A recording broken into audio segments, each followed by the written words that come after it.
Baik, kita beralih pula ke Perak. Banjir di beberapa kawasan di daerah Hilir Perak kini beransur pulih. Sebahagian kediaman yang dinaiki air sebelum ini mulai surut secara berperingkat. Perkembangan semasa, kita bersama Nur Ain Abu Bakar di Teluk Intan. Ain.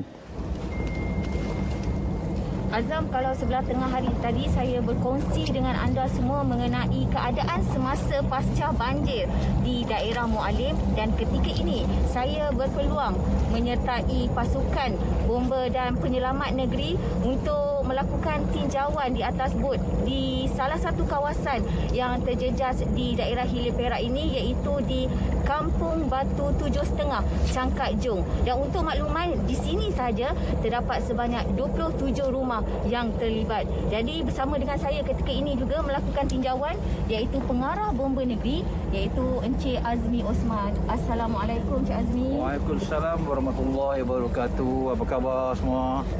Alhamdulillah. Cik Azmi, boleh Cik Azmi kongsi dari segi keadaan semasa hasil daripada pemantauan bomba di sekitar kawasan daerah Hilir Perak ini?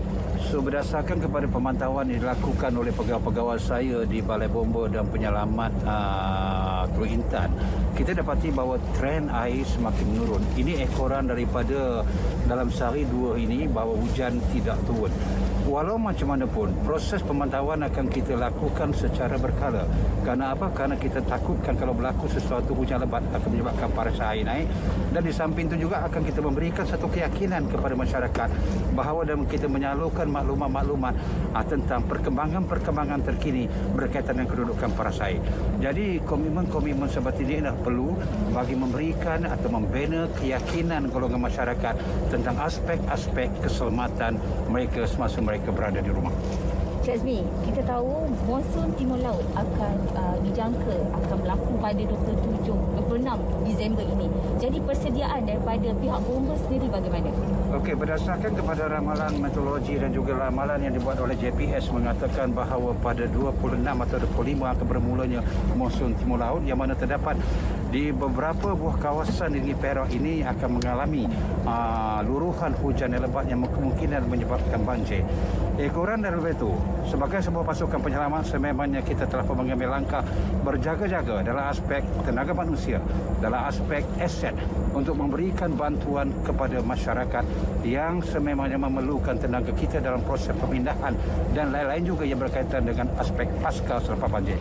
Dan dari aspek itu, langkah berjaga-jaga kita ambil adalah dengan menentukan kekuatan kita, iaitu selama anggota bomba di seluruh negeri Perak ini, yang mana ia terdiri daripada 2,448 orang, yang mana kita pecahkan pasukan bomba sebelum masa adalah sebanyak 1,135, pasukan bomba bantuan 222, dan sudah pasti saya melibatkan juga pasukan bomba sukarela iaitu seramai 191 orang untuk menggerakkan operasi yang bukan hanya bertumpu di kawasan Teluk Intan contoh, tetapi dia akan digerakkan di seluruh kawasan negeri Perak sekiranya khidmat diperlukan.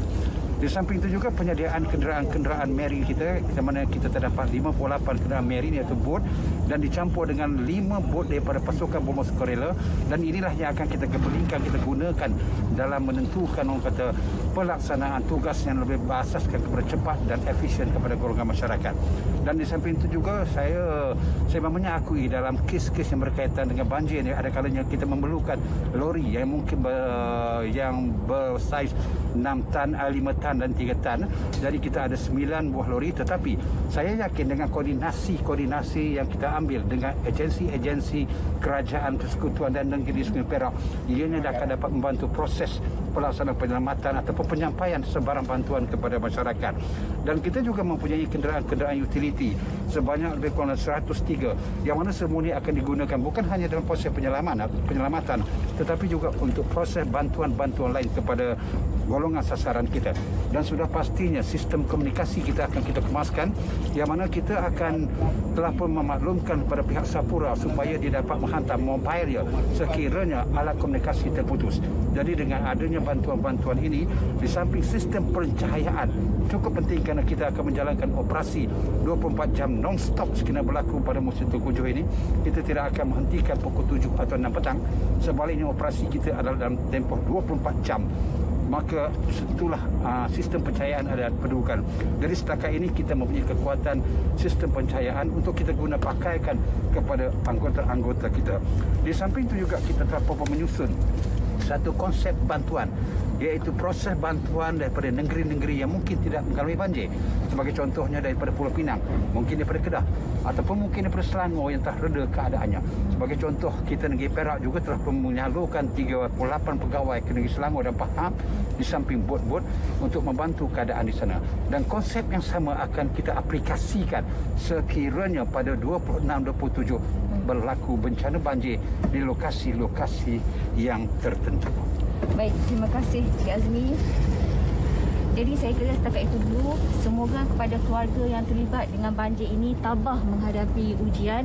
Kembali semula kepada Azam di Angkasa Puri, silakan. Baik, terima kasih Ain langsung dari Teluk Intan. Baik, walaupun cuaca di